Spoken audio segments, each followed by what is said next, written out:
Muy buenos días, hermanos. Abran sus Biblias, por favor, en esta mañana en Apocalipsis, capítulo 16, versículo 17. Continuamos en nuestra serie expositiva del libro de Apocalipsis, Jesucristo, Cordero Vencedor. Tenemos un eslogan que ha permanecido durante estos años, donde hemos estudiado este libro y hemos estado aprendiendo cosas hermosas del Evangelio, paso a paso en el libro de Apocalipsis. Para muchos, Apocalipsis es un libro simplemente de enigmas, de símbolos, de figuras, y para otros de terror. Para nosotros, que lo hemos estudiado ya por un buen tiempo, nos hemos dado cuenta que Apocalipsis es un libro de mucha esperanza. Es un libro donde está condensado el Evangelio, donde podemos en cada línea extractar bases y verdades contundentes del Evangelio, y que Apocalipsis realmente constituye todo un epílogo, o una síntesis, o una conclusión de la historia de la redención. Estamos estudiando las 3 series de Apocalipsis, los 7 sellos, las 7 trompetas y las 7 copas de la ira. Hoy estamos estudiando la 7ª copa. El versículo dice así: el 7º ángel derramó su copa por el aire, y salió una gran voz del templo del cielo, del trono, diciendo: hecho está. Ese es nuestro estudio hoy. No vamos a ocuparnos de en qué consiste la copa, porque vendrá en los versículos siguientes, pero queremos decir lo siguiente a modo de introducción.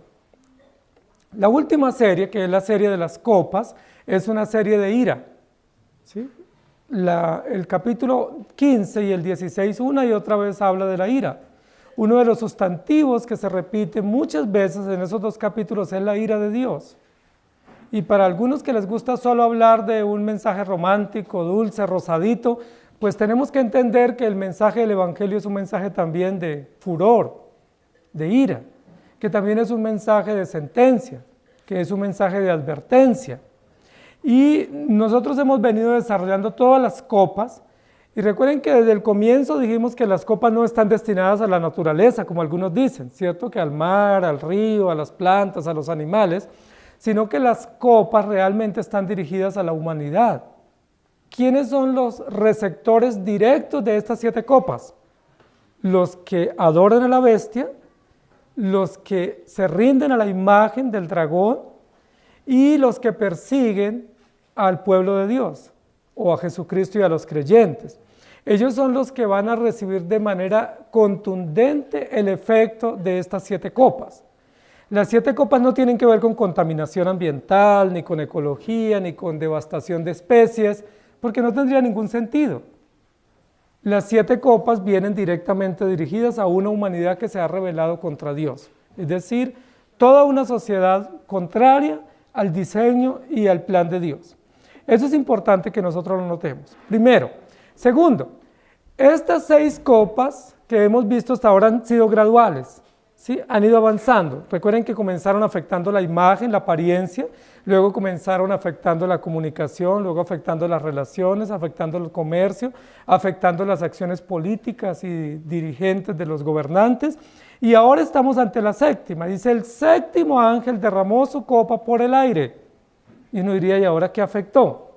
Una era sobre el río, otra sobre el agua salada, otra sobre las plantas, la vegetación, otra sobre los astros.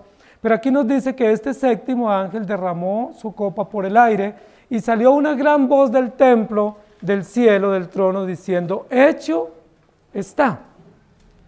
Y vamos a concentrarnos en esta mañana en la frase o en la expresión o en el mensaje que da este mensajero de esta 7ª copa, y es la frase: hecho está. Y ese es el título de nuestra prédica en esta mañana. Ahí está literal en el texto: hecho está. ¿Cierto? O como diríamos en un lenguaje un poco más coloquial, trato hecho. ¿Sí? ¿Sí? Trato hecho. Todo está listo, todo está hecho, todo está realizado, todo está ejecutado.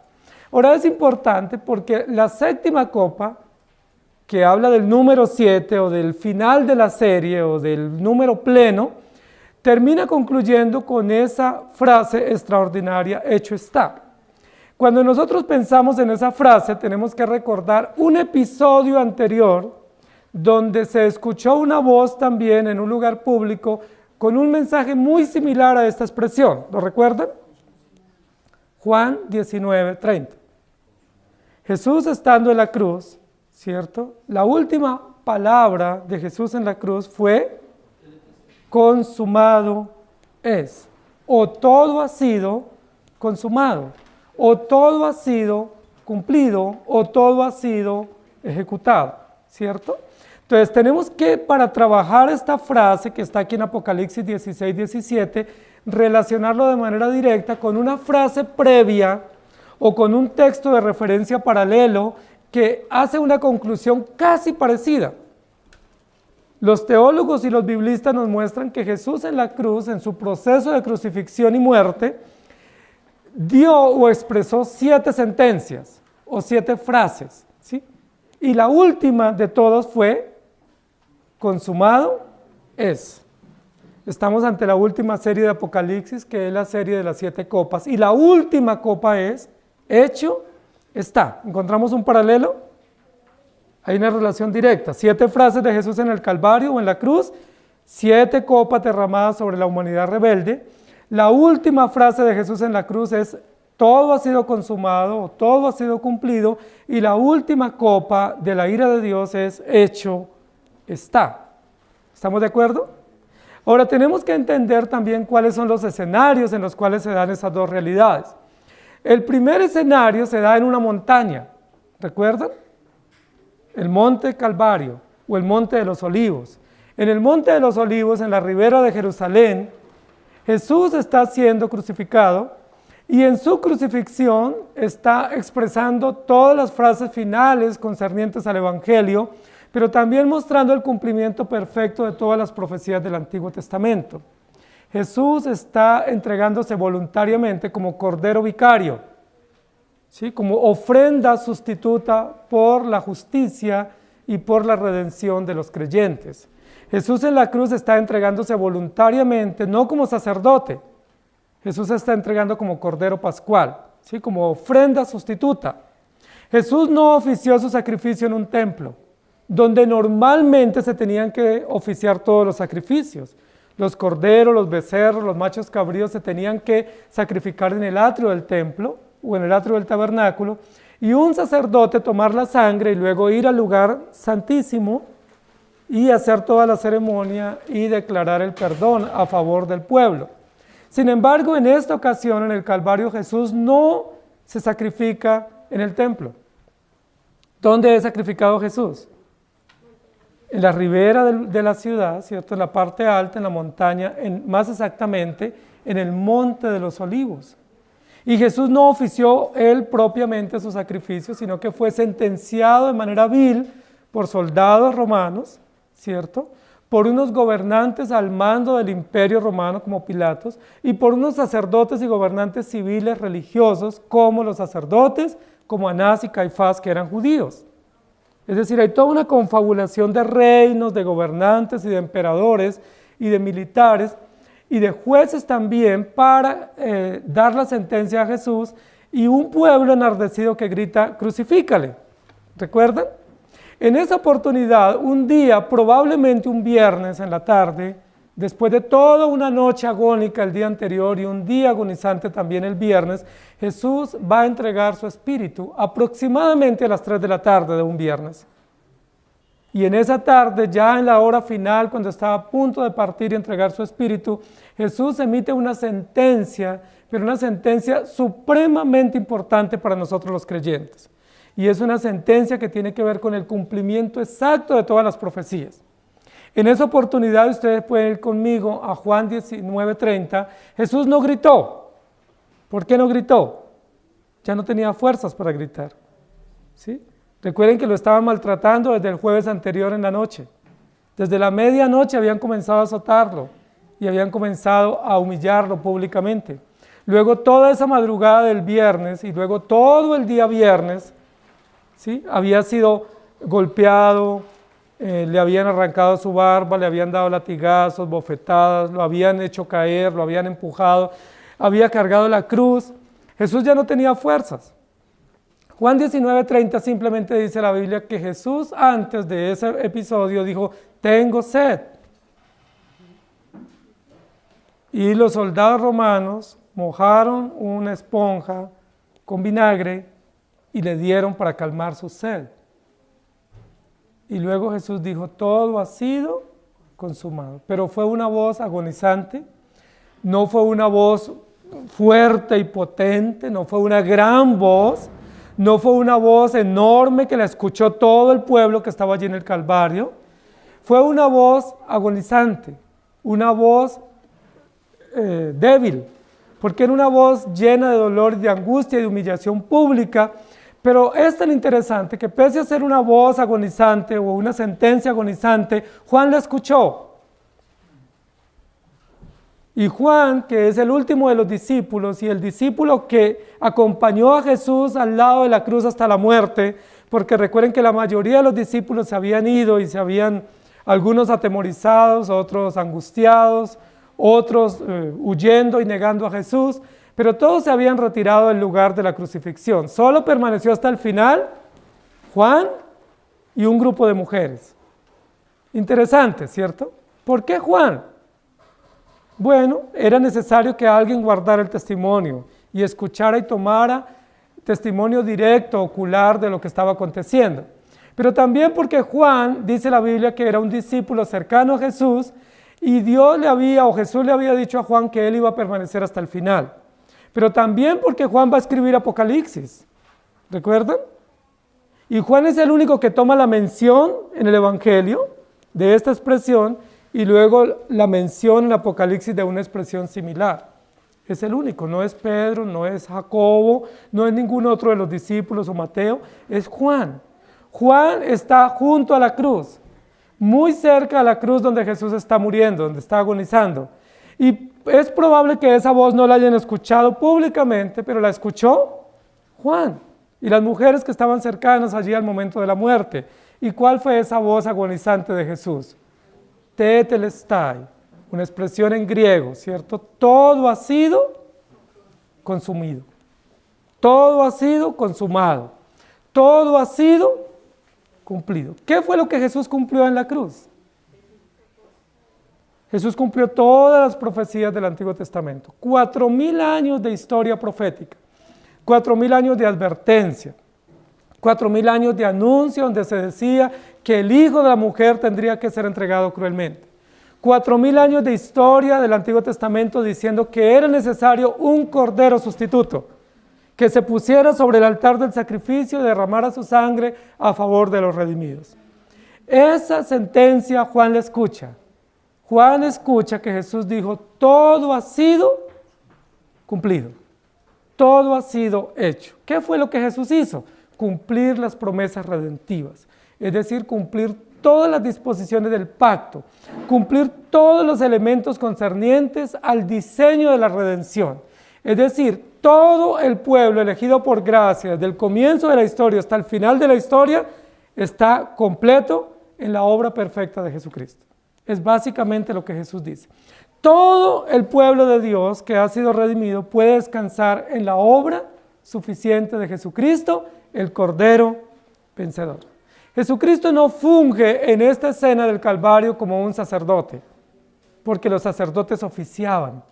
Jesús funge en la historia del Calvario como Cordero, como un Cordero que se entrega voluntariamente, que no tiene que ser llevado a la fuerza, que no opone resistencia, que no se defiende, que no se justifica a sí mismo, que no se levanta en contra, sino que va voluntariamente, como dice el profeta Isaías, en silencio enmudeció y no abrió su boca, y fue contado como una oveja de matadero.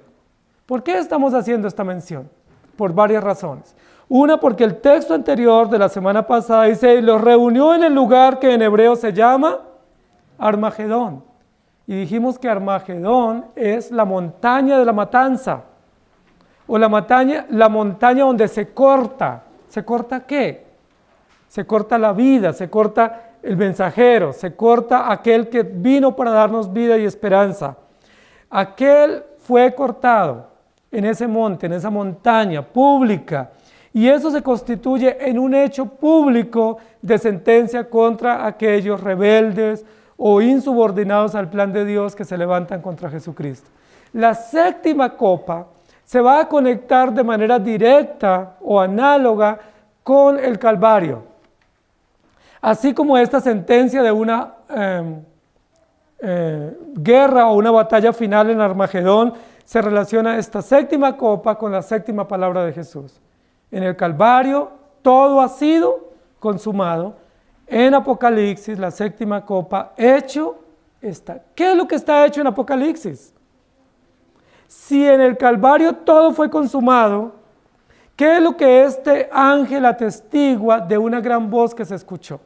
Noten la diferencia. En el Calvario, una voz agonizante, una voz silente, una voz que está entregando su vida, que no es una potente voz, una fuerte voz.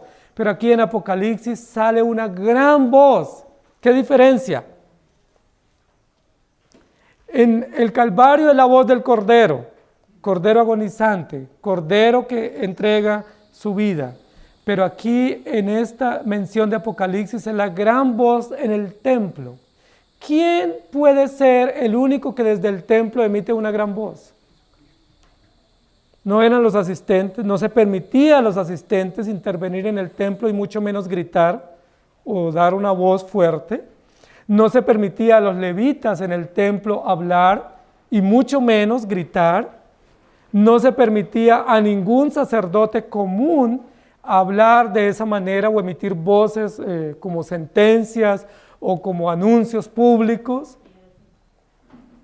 ¿Quién era el único que podía emitir sentencias públicas en el templo? Solo había un personaje, capacitado legalmente, estipulado y consagrado oficialmente para que alzara su voz y emitiera una sentencia. No eran levitas, no eran asistentes, no eran espectadores, no eran sacerdotes comunes. Era solamente el sumo sacerdote. El único que podía emitir una voz fuerte y dar una sentencia y llamar a todo el auditorio para que escucharan lo que se estaba anunciando era el sumo sacerdote. La Biblia no dice aquí que hay un sumo sacerdote, pero sí dice que se escuchó una gran voz desde el templo. ¿Quién es? Aunque el pasaje lo deja en la imaginación, cuando nosotros relacionamos todo esto con la historia antigua, especialmente la historia del sacerdocio arónico, nosotros tenemos que concluir que esa gran voz fue de un sumo sacerdote, no puede haber otro más. Porque nunca nadie más podía alzar la voz en el templo. De hecho, la sentencia profética era: Jehová está en su santo templo, calle delante de él toda la tierra. La orden en el templo era que cuando se reunían los congregantes o los asistentes al templo, todos guardaban silencio.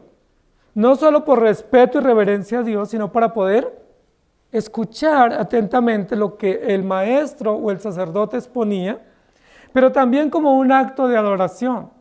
En el silencio también hay meditación, hay silencio y hay contemplación. Cuando guardamos silencio en el templo, estamos atendiendo con mucha más reverencia y disposición que si estuviéramos en una algarabía. Recuerden que en el atrio hay algarabía, ¿cierto? Afuera del templo, pero en el templo siempre hay reverencia. Se escuchó, se pudo escuchar, sale, traspasa el templo una gran voz desde el cielo que dice: hecho está. ¿De quién es la voz? Del sumo sacerdote. ¿Cuántas veces podía entrar el sumo sacerdote para emitir una sentencia jurídica en el templo? No era todos los días. Todos los días se hacían 2 sacrificios, en la mañana y en la tarde, pero no entraba el sumo sacerdote todos los días al lugar santísimo. Todas las semanas en el día de reposo había oficios públicos, litúrgicos en el templo, pero el sumo sacerdote no podía entrar al lugar santísimo, solo hasta el lugar santo. Y ahí oficiaban sacerdotes comunes, porque había muchos sacerdotes preparados para la tarea. Pero solo una vez al año, en un día especial, podía entrar el sumo sacerdote al lugar santísimo a dar una sentencia jurídica o una sentencia categórica como esta. ¿Cuál era ese día? ¿Recuerdan? El día de la expiación, o lo que hoy comúnmente se conoce como el Yom Kippur, que es una fiesta judía, una fiesta hebrea, el día del perdón. Pero la Biblia habla más que del perdón, el día de la expiación, que tiene más alcance jurídico, más alcance de justicia pública y de ser cubiertos por un juez o por una sentencia que absuelve o que condena. En este caso, estamos ante un oficio litúrgico. Recuerden que eso es algo muy importante en Apocalipsis, porque algunos piensan que esta es una película de terror.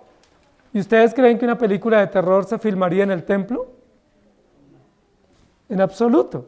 Si fuéramos a filmar una película de terror, necesitaríamos unas locaciones distintas, ¿sí? Oscuras, tenebrosas, cavernas, ¿sí? Para nosotros poder filmar una película de terror, pero no estamos ante una película de terror, estamos ante un oficio religioso. Recuerden que desde el primer capítulo de Apocalipsis dice Juan, estaba yo en el día del Señor, ¿dónde? En el templo. Y Juan ve toda esta película en el día del Señor, toda esta visión, y la cuenta.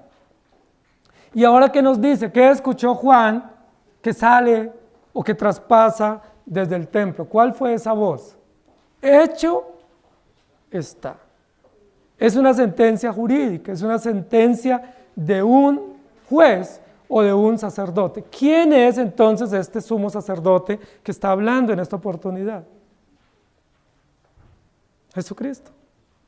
Jesucristo no solamente es el Cordero inmolado, sino que Él también es el único y gran sumo sacerdote, que traspasó todas las divisiones o las barreras y puede llegar hasta el lugar santísimo a dar sentencias jurídicas como esta que está dando en esta oportunidad.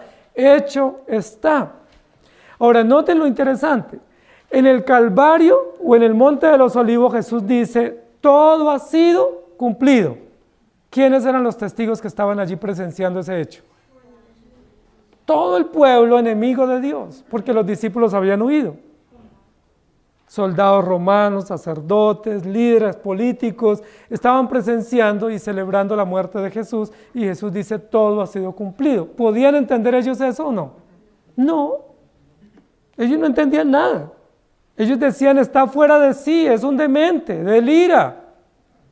Si eres hijo de Dios, bájate. Y Jesús no se baja, se entrega. Eso no tiene sentido para ellos.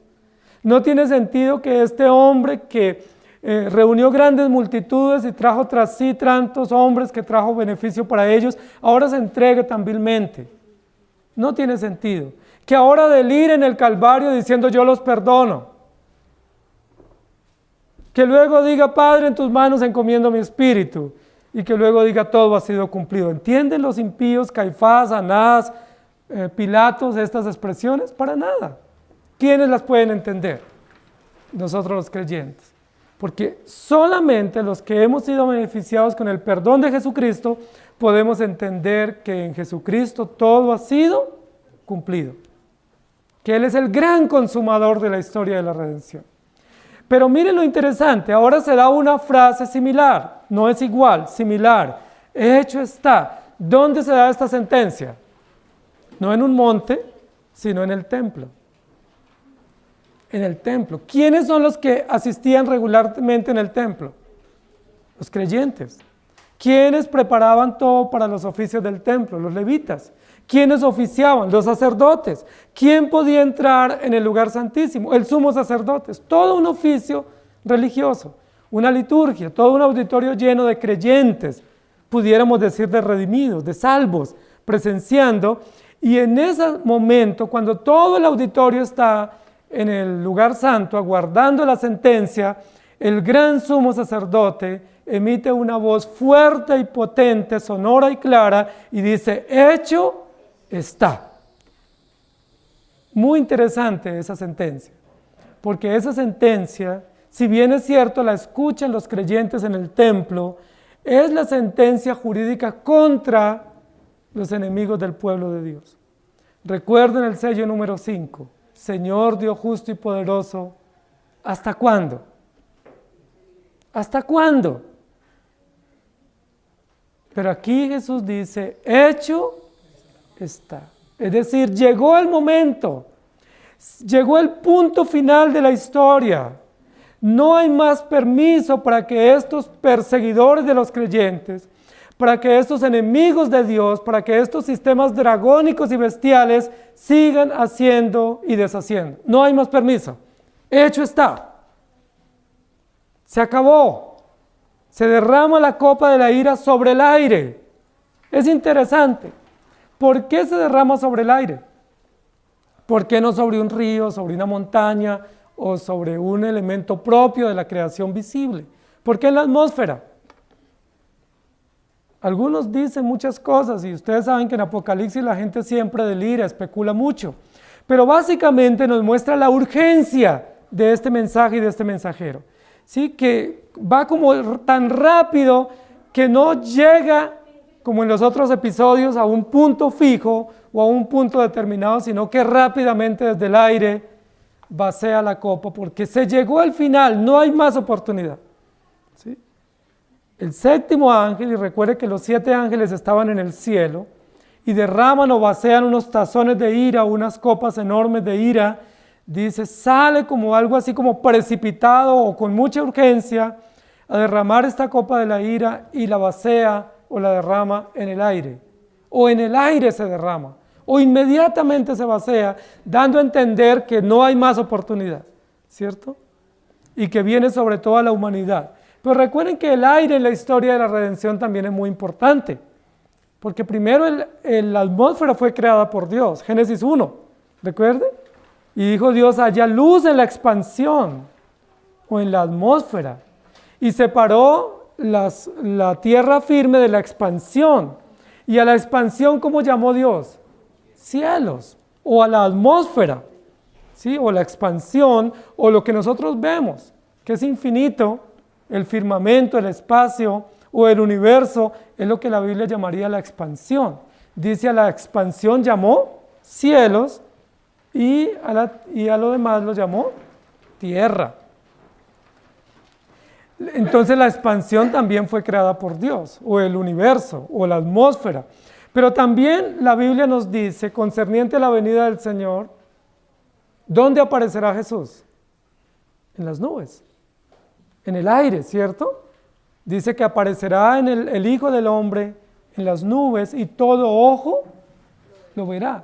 Todo lo que está en el firmamento o en la expansión o en la atmósfera es mucho más fácil de que sea visto por todo hombre o por la humanidad entera, porque es visible, está puesto como una señal en el ambiente o en la atmósfera para que sea visto.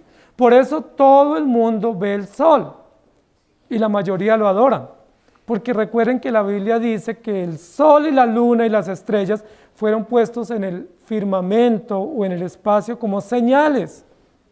¿Señales de qué? De que Dios existe y de que Dios es justo.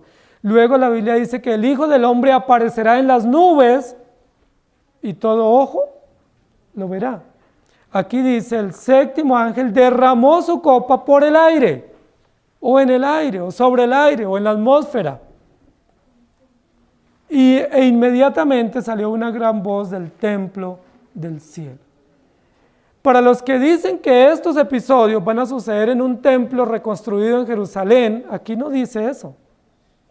Porque son muchos los que están pensando que el templo ahora que tienen los musulmanes, donde existía el templo de Salomón, que va a ser nuevamente recuperado por los judíos y que entonces se va a devolver los sacrificios en el templo de Jerusalén y que estos episodios van a acontecer en el templo de Jerusalén.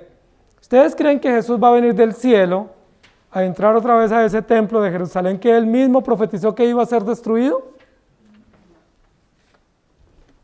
No tiene sentido, no hay referencias, no tiene propósito.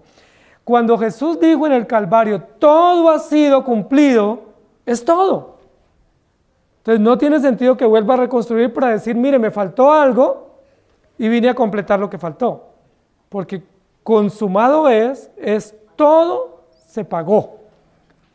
Recuerden que dijimos en una oportunidad que esa expresión no solamente tiene la connotación para nosotros de todo se cumplió, sino que era la frase común cuando se mandaba, por ejemplo, a un hijo a hacer una tarea. Normalmente nuestros hijos son muy obedientes y normalmente nuestros hijos cuando les damos una orden inmediatamente corren a cumplirla, como este mensajero fiel. Y van y terminan su tarea rápida e inmediatamente se presentan ante el padre y le dicen, Padre, tetelestai, terminé la tarea. Hice todo lo que me mandaste. Normalmente era una frase que decían los hijos o los criados cuando iban ante el amo o ante el jefe a rendir cuentas de su obra. Pero también era la frase que emitía el banquero. Recuerden que existían bancos en la época de Jesús. Mateo era un banquero, ¿sí? Y los banqueros, cuando alguien tenía una deuda y el acreedor iba y pagaba totalmente la deuda, ¿qué decía el banquero? Tetelestai, se saldó la deuda, no me debe un peso, puede irse en paz. Pero esa misma expresión era la expresión que emitía el juez en un caso jurídico donde había un delincuente, había unos hechos que tenían que juzgarse, se había pagado la condena y cuando la condena se había pagado, el juez decía, todo ha sido pagado. Es decir, ya no queda pendiente absolutamente nada.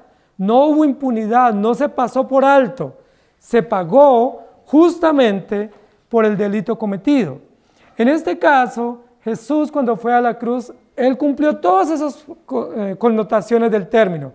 Jesús como Hijo de Dios y como siervo sufriente le dijo al Padre, he terminado la tarea que me diste. ¿Recuerdan? Todo lo que me diste que hiciese, lo cumplí fielmente. Pero Jesús también, como aquel defensor de los creyentes, paga la deuda. Y al pagar la deuda, el banquero emite la frase, ya no me debes un peso, a favor de los creyentes. Y también en el caso jurídico, como sacerdote, Jesús dice, todo ha sido pagado, no hay deuda pendiente a nivel jurídico. El séptimo ángel derrama la copa y se oye una voz en el templo, pero ese templo está establecido en el cielo. Ahí dice el pasaje, el templo está en el cielo. Es un templo que representa todo el pueblo redimido. Es un templo donde se congregan no solamente unos pocos en un auditorio restringido, sino es un templo amplio y enorme donde se congregan todos los salvos de todos los tiempos, representados en capítulos anteriores en Apocalipsis a través de un número enorme, 144,000. ¿Recuerdan? Todos los creyentes de todos los tiempos, de todas las tribus, representados en los creyentes en el cielo, vestidos de ropas blancas, parados sobre un mar de vidrio, es decir, a salvo, pero contemplando la escena, y se escucha la voz de ese gran sumo sacerdote que dice, hecho está. En esta frase de Apocalipsis 16, Jesús está hablando no en términos de la redención para los creyentes, porque ya los creyentes están en el templo o están a salvo. ¿En qué términos Jesús está hablando? Ya no está hablando en términos de un cordero vicario o un cordero sustituto que se entrega vilmente a morir tan cruel en una cruz. Jesús está aquí en un templo como un sumo sacerdote. Entonces Jesús emite una sentencia judicial. Y esa sentencia judicial es, hecho está. ¿A favor de quiénes? En el Calvario, consumado es a favor de los creyentes. En el templo celestial o en el templo en el cielo, la frase hecho está no es a favor de los creyentes. Porque recuerden, de manera directa, porque recuerden que toda la serie que se está concluyendo aquí es las copas de la ira. Entonces, hecho está es ¿qué? ¿Qué está hecho? ¿O qué está listo? El juicio de Dios. ¿Contra quiénes? Contra los incrédulos. Miren lo interesante, salió una voz. Es la primera vez en Apocalipsis que tenemos esa mención. No dice oí una voz. Oí una voz es una frase común en Apocalipsis. Pero aquí no dice Juan, oí una voz. ¿Qué dice? Salió. Es decir, es una voz que traspasa el templo. Y al traspasar el templo y al traspasar el mar de vidrio, ¿dónde se escucha? En la tierra, afuera, en el atrio, en el patio. ¿Y recuerdan quiénes están en el patio? Los que oyen la verdad, los que pisotean la verdad, los que adoran la bestia, los rebeldes, los sediciosos, los impíos, los incrédulos, los que habiendo conocido a Dios no le adoraron, sino que se envanecieron en sus propios razonamientos. Salió, la voz traspasa. Es importante esa mención, Porque cuando se escucha la voz no está dirigida al auditorio del templo. La voz está dirigida a los que están afuera y es necesario que esa voz sea potente, enorme, es una mega voz, es una voz amplificada para que el mundo escuche y se prepare. Es algo así como aténganse o alístense, porque hecho está. Sentencia de un juez, no de un cordero débil. No es la sentencia en un monte Calvario pendiente de una cruz, es la sentencia de un juez victorioso, de un juez potente y justo que desde el cielo emitió una gran voz que traspasa todos los confines de la tierra, diciendo, hecho está. De manera directa, esta sentencia va contra los incrédulos. Que se escuche en el patio, que se escuche allá afuera, que Jesucristo está listo para derramar su ira sobre los incrédulos. Que todo el mundo lo escuche. Que todos los impíos escuchen y se preparen. Si no se arrepienten, problema de ellos. Pero que nadie diga que no se escuchó. Que nadie diga que no se promulgó esa gran voz. Recuerden que cuando se emite sentencia jurídica dice promúlguese o publíquese. Y cúmplase. Publíquese, es decir, que todo el mundo sepa. En este caso, esta gran voz que traspasa el aire, recuerden que el aire es un buen conductor de la voz, ¿sí? ¿Sí? A través de ondas magnéticas, el aire ayuda a la difusión de la voz. Es muy importante porque es mucho más fácil escuchar una voz que se emite desde el aire que una voz que se emite desde abajo. ¿Sí? Se escuchó una gran voz y el aire conduce esa voz o lleva esa voz que sale con potencia desde el templo del cielo y dice, hecho está. ¿Quiénes son los directos implicados en esta sentencia jurídica? Los impíos, los pecadores, los rebeldes, los que mataron a Jesús, los que se congraciaron con todos los soldados y los sacerdotes para llevar a Jesús de manera injusta a la cruz. Pero de manera indirecta, ¿quiénes escuchan esa voz? Los creyentes. Y cuando los creyentes escuchan, hecho está, ¿ustedes saben qué dicen los creyentes? Aleluya, porque Él es nuestro Dios. ¿Sí? Porque Él es digno, porque Él es justo y no pasó por alto las injusticias de su pueblo. Cuando las víctimas directas del maltrato que los impíos le causan a la iglesia escuchan esta sentencia, no se alegran por los incrédulos. ¿Saben por quién se alegran? Por Dios. Nunca a un creyente le es permitido alegrarse cuando un impío sufre. Eso es maldad, eso es crueldad, no se nos permite. Si usted se pone feliz cuando alguien se cae, pida perdón. Si usted se pone feliz cuando un enemigo suyo le va mal, usted está obrando terriblemente cruel, con crueldad, con sevicia, con maldad, porque no se nos permite. Pero cuando Dios hace justicia, nosotros nos alegramos, pero no nos alegramos por los impíos que sufren, nos alegramos porque Dios hizo justicia. Y cuando Él hace justicia, ¿qué decimos? Él es justo, Él es nuestro Dios. Ese es en el que creemos y en el que hemos esperado. En Él esperará mi alma y no desfallecerá, porque Él es justo y porque no tarda sus promesas. En este momento los creyentes están en el templo escuchando esta sentencia. Hecho está. ¿Ustedes qué creen que hicieron los creyentes en el templo? Adoraron y dijeron porque Él es justo y porque sus juicios permanecen para siempre. Hermanos queridos, esta sentencia se debe emitir por varias razones. Primero, porque ya Jesucristo había anunciado. No llega de sorpresa. Ningún impío, ningún incrédulo en el día del juicio pudiera decir, ¿por qué no se nos advirtió? ¿Por qué no se nos esperó? ¿Por qué no nos regalan otro tiempito más? No, ya está anunciado. ¿Desde cuándo se anunció que hay condenación para los incrédulos? ¿Desde cuándo se ha venido diciendo eso? Desde Génesis.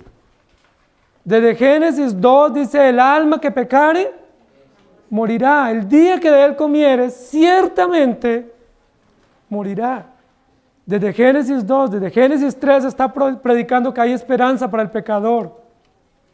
Pero ese pecador tiene que arrepentirse.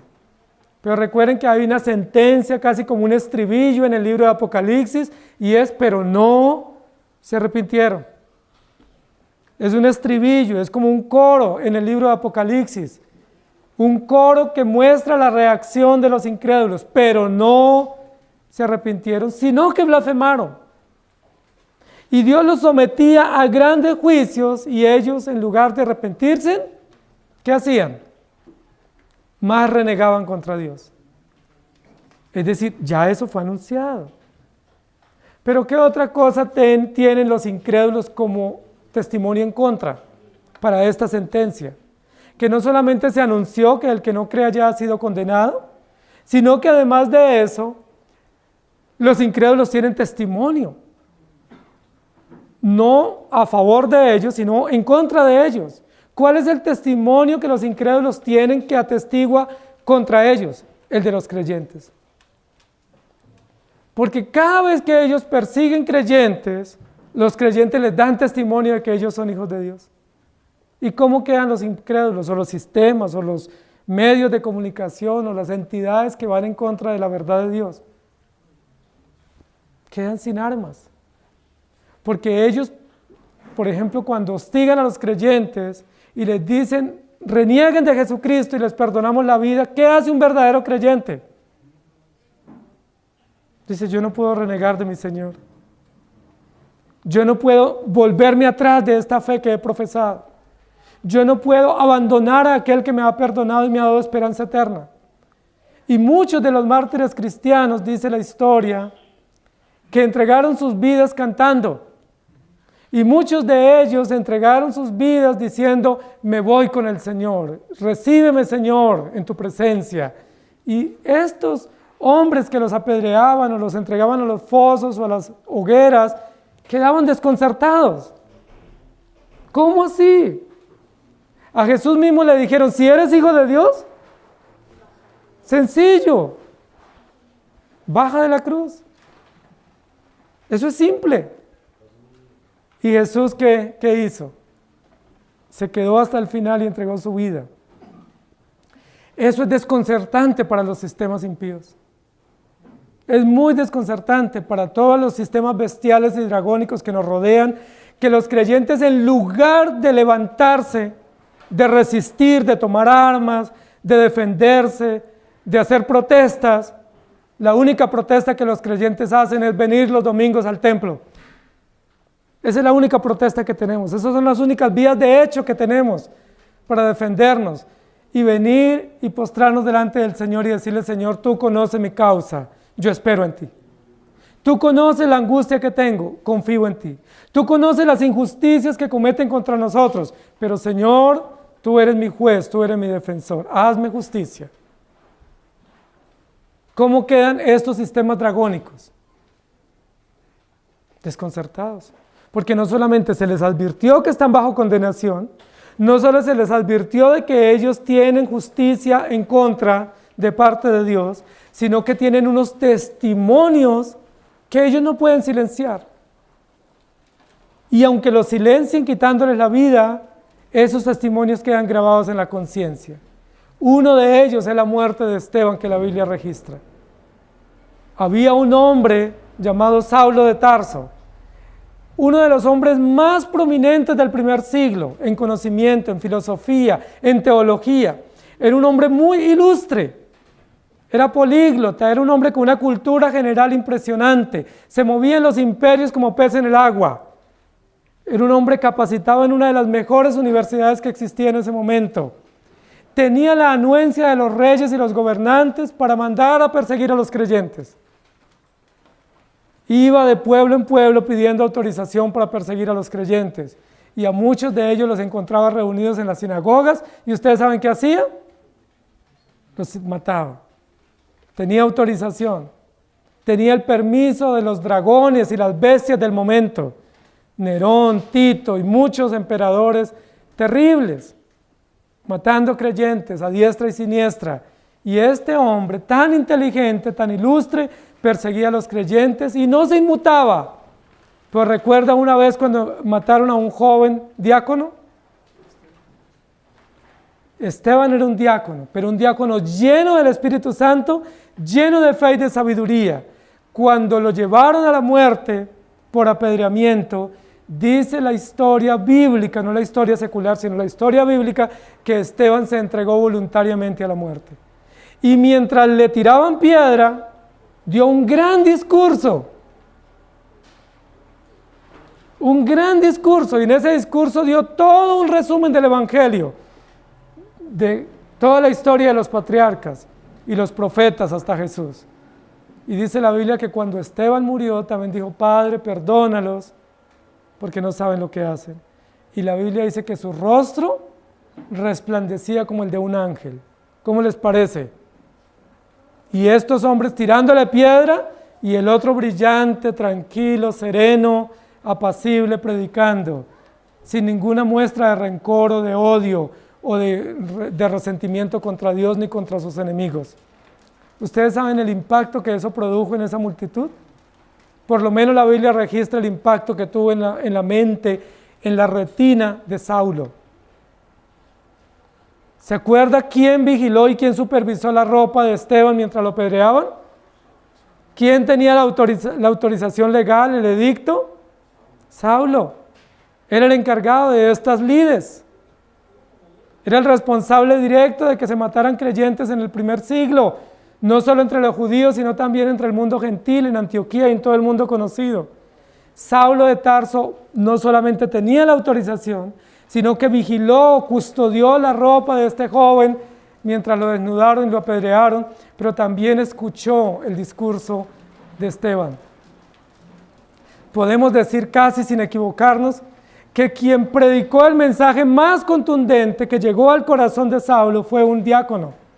Esteban, el diácono, el primer mártir de esta era cristiana. Esteban. Y Saulo de Tarso fue conmovido por ese mensaje. Porque los testigos incómodos, recuerda que predicamos recientemente, que son los creyentes, humillan y avergüenzan a los sistemas bestiales. Y es un testimonio contundente que ellos necesitan arrepentirse, pero no se arrepintieron. Es decir, usted no necesita decir mucho para ser un testigo contra esta sociedad. Solamente con que usted vive el Evangelio, usted ya es un testigo contra esta sociedad incómoda. Ya usted representa una molestia para la sociedad. Ya usted representa una luz pública, una antorcha pública y visible en una sociedad en tinieblas.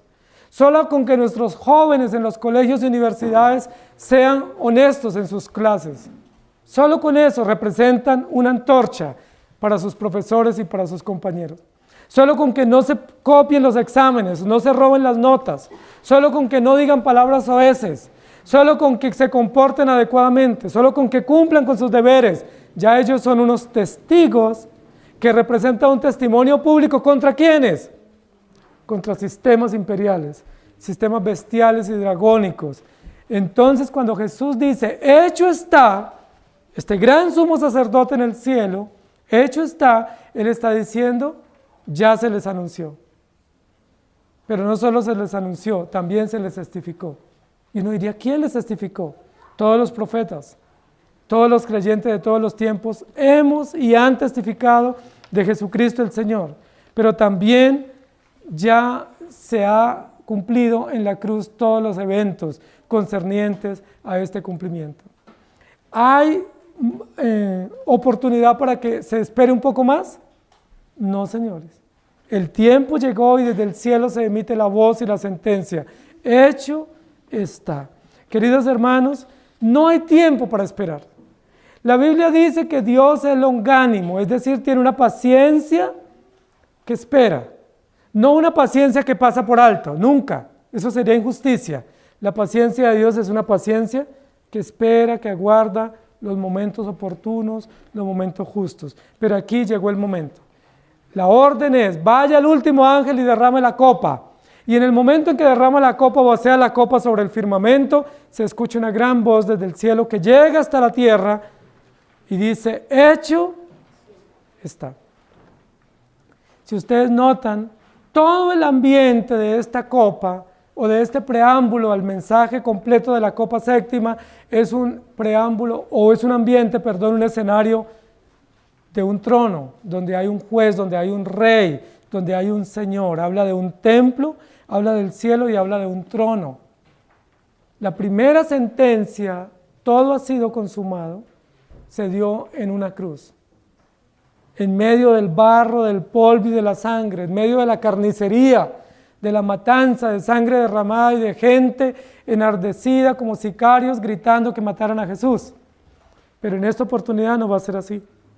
En esta oportunidad esta sentencia jurídica se da en un trono limpio y resplandeciente, en un trono impecable, santo y puro, en un trono celestial donde el gran sumo sacerdote opera u oficia como juez en el trono celestial, diciendo, hecho está. La primera sentencia beneficia al creyente. Toda la redención ha sido consumada por Cristo. La segunda sentencia va contra los impíos. La justicia llega. Y llegó. No va más. Se acabó el tiempo. Esa sentencia lacónica y reiterativa del libro de Apocalipsis, pero no se arrepintieron, ya no hay oportunidad. Ya no hay más espera. Se había esperado. Recuerden que las 7 trompetas y las 7 copas son advertencias sucesivas. Son dosis.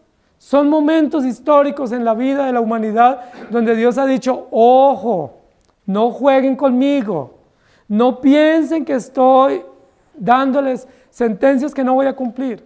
Esto que estoy diciendo es serio, se va a cumplir. Pero ¿qué hace el incrédulo? No, él tarda en venir, ¿se acuerdan? Eso él dijo, pero yo creo que no va a cumplir.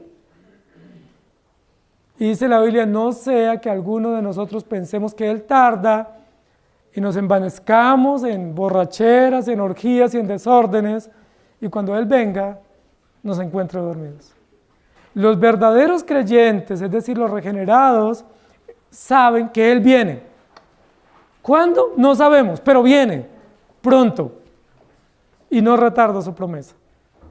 Y nosotros ya estamos aquí, estamos representados en el templo, escuchando esta sentencia, hecho está.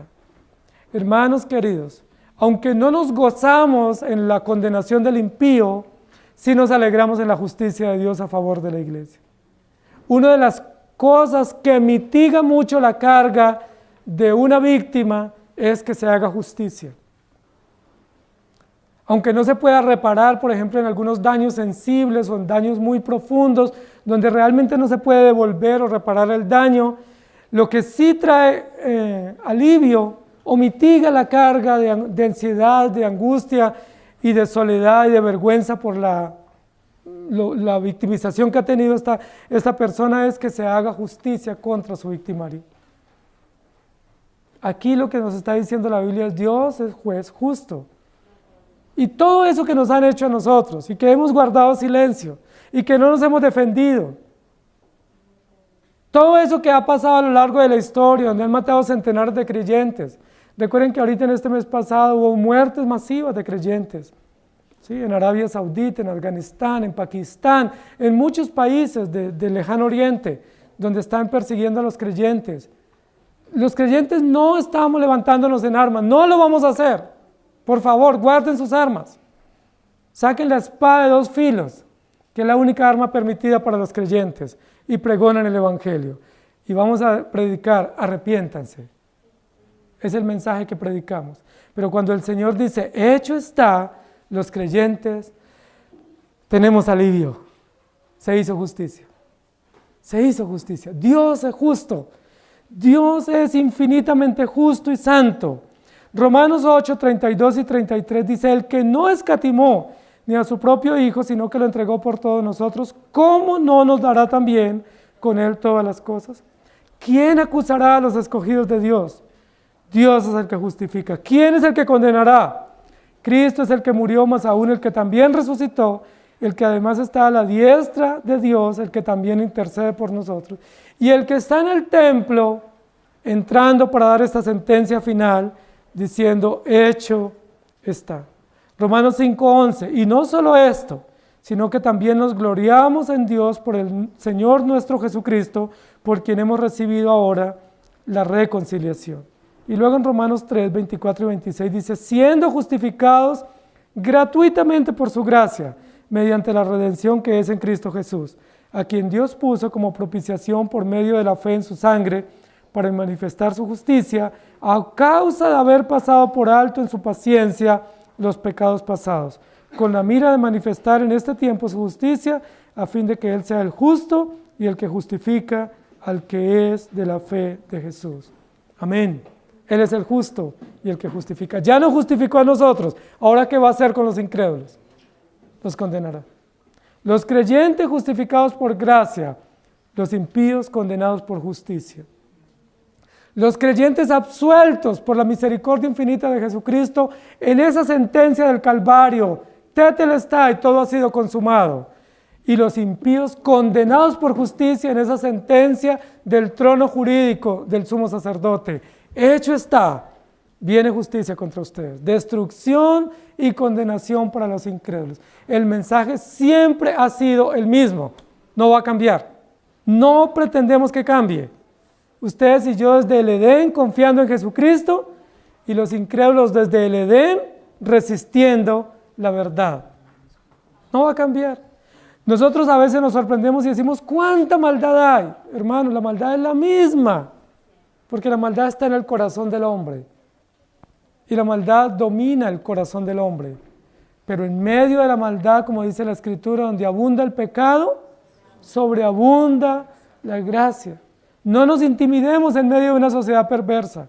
No nos llenemos de cobardía y de temor. Vivimos en sociedades confusas y en tiempos convulsos, pero tenemos la misma esperanza que tuvo Adán y Eva en el Edén. Tenemos la misma esperanza de los discípulos en el Nuevo Testamento. Tenemos la misma esperanza que tuvo Juan en Patmos. La misma, Jesucristo, Cordero, vencedor, es nuestra esperanza. Así que vayan y prediquen el Evangelio. Mientras Él viene, ustedes y yo esperamos confiadamente. ¿Hasta cuándo?